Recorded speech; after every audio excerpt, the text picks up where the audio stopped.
ये यहां से चलिए, यहां पर आपका बेटा डीएड वर्सेस बीएड, ये मुद्दा मेरे पास बड़ा होता है और जब भी मैं बोलता हूं तो बच्चों की बिल्कुल धड़कनें तेज हो जाती हैं। अब सुन लो मेरी बात, ये अभी है सुप्रीम कोर्ट में, सुनना अच्छे से, है ना, सुप्रीम कोर्ट में है और बच्चों को उम्मीद इसलिए है डीएड वालों को क्योंकि राजस्थान की जो हाई कोर्ट ने वो जो फैसला दिया था, राजस्थान के हाई कोर्ट ने वो फैसला दिया था डीएड के हित में। तो जो डीएड वाले जो छात्र थे वो बड़े इस पे बड़े खुश थे कि चलो हमारे लिए कोई किसी ने कुछ बोला है, लेकिन सुप्रीम कोर्ट में वो चला गया मैटर। और जितनी भी केंद्रीय स्तर पे जो भर्तियां निकल, जैसे केवीएस की भर्ती आपने देखा तो केवीएस की भर्ती में साफ तौर पे लिखा है कि बीएड वाले फॉर्म तो भर सकते हैं लेकिन सुप्रीम कोर्ट के निर्णय के अधीन भी ये चीज इनकी भर्ती होगी। अगर सुप्रीम कोर्ट में ये आ जाता है निर्णय कि बीएड वालों को बाहर कर दिया तो उनको बाहर कर दिया, ये साफ तौर पे लिखा केवीएस में। तो बच्चों ने मुझसे कहा क्या सर एमपी में भी ऐसा होगा डीपीआई? नहीं, ऐसा नहीं है। एमपी ने डीपीआई और ट्राइबल डिपार्टमेंट ने ऐसा कुछ भी नहीं कहा है। इसका मतलब ये हो कि एमपी की भर्ती में इसका कोई प्रभाव अभी नहीं है, ना ही इसमें अभी कोई ऐसा कोई केस लगा है।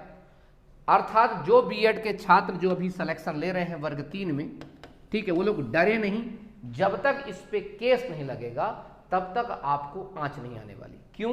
क्योंकि जब सुप्रीम कोर्ट का फैसला होगा तो वो फैसला वहां वहां लागू होगा जहां जहां पर उस केस की पैरवी चल रही है, जिस जिस हाई कोर्ट में चल रही है। क्योंकि अभी तक एक भी केस जो है एमपी की हाई कोर्ट में वर्ग 3 में लेकर के बीएड को लेकर के अभी तक नहीं गया है कि बीएड को बाहर किया जाए। इसीलिए डीपीआई ने कहीं भी ये नहीं लिखा कि बीएड वालों को जो हम ले रहे हैं वो कोर्ट के निर्णय के अधीन है, बल्कि उन्होंने ये लिखा है कि ये जो भर्ती है कोर्ट के ओबीसी रिजर्वेशन के अधीन है। मतलब जो 27% रिजर्वेशन दिया गया है वो उसके अधीन है। बात समझे? तो आप लोग बीएड वाले घबराए नहीं। दूसरा सवाल डीएड वालों की बता दो कि डीएड वाले क्या करें। तो डीएड वाले और बीएड वाले अभी तो फिलहाल आप लोग अपनी काउंसलिंग में भाग लीजिए, ठीक है, काउंसलिंग भाग लीजिए। वर्ग 2 की वैकेंसी है उसको निकालिए, वर्ग 3 की वैकेंसी उसको निकालिए, क्योंकि डीएड को इन दोनों पे लागू किया गया है, ठीक।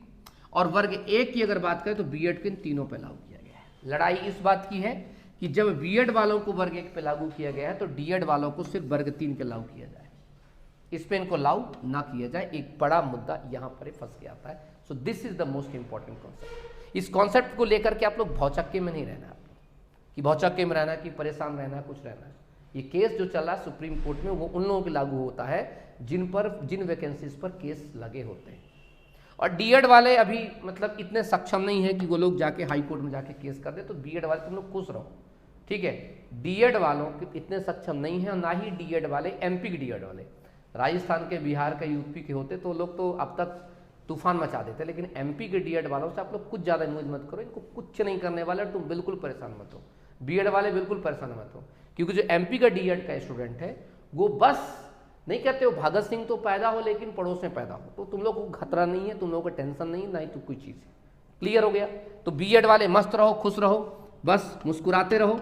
बहुत सारी बच्चियां मुझे मैसेज करती, सर क्या होगा हमारा, तुम्हारा कुछ नहीं होगा। भले सुप्रीम कोर्ट कुछ भी कह दे, यहाँ का डिपार्टमेंट ये कह देगा चूंकि हमारी भर्ती में केस था ही नहीं तो कोई दिक्कत नहीं, खत्म।